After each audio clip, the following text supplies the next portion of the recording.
Greetings, YouTube. I'm filming this on November 7th, so it's the day after the elections. And we have a record number of women who are now entering our House of Representatives.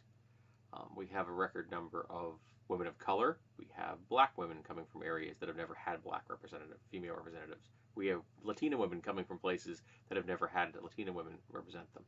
We have our first Native American women. We have two Muslim women, one of whom is a Somali American. So our legislative branch is beginning to look a little bit more like the real world. It's not enough yet. We still don't have the demographics of the actual country yet, which is what we should have. We should also have a whole lot more people who aren't millionaires. They should be ordinary folks like we are. But at least this is a step in the right direction. Other steps would be term limits and getting money out of Congress, or money out of politics at all.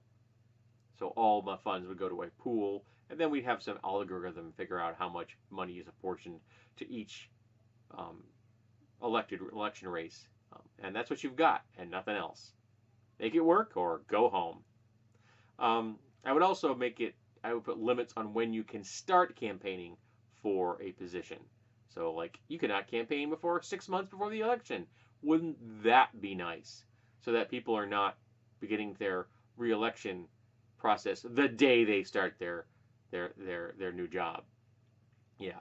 And term limits, 2 term limits, which means you'd be able to stay in Congress for a total of, depending on which branch of the Congress you're in, would be able to be there for 16 years, because 2 6-year terms, that's 12, and 2 2-year terms is 4 years. Yeah, so 16. So if you get elected 4 times, you could be elected to 16 years, and only 2 terms on the president. And I would put limits on the Supreme Court as well.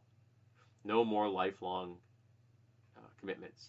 Flat out, you're in there for X number of years. And I'd set it up so that they would fall in the middle of a different presidential administration. Try to spread that out. But yeah, so those things would help us have even more diversity and have a government that reflects who we are. And remember, white people populations are shrinking, thank the gods. And I think by 2040, we'll be a nation which is a minority majority, which is awesome. So we need our government to reflect that. We need fewer rich, white, socially conservative, Christian, cisgender, straight men. Yeah, we need fewer of those. A whole lot fewer of those. But I thought I would end on this positive note that we have more diversity than we've ever had before. We have more women than ever before. We have more women of color, and we have our first Native Americans, which is sad, seeing as they were here first. But let's try to be positive. We have them now. And it means people voted for them, which I think is a sign for the positive. So, yay! You did a good thing, America. Keep doing that good thing. Keep voting for people of diversity. Keep voting for women, because they do want to run, and they do want to be elected. Don't let social conservatives tell you otherwise.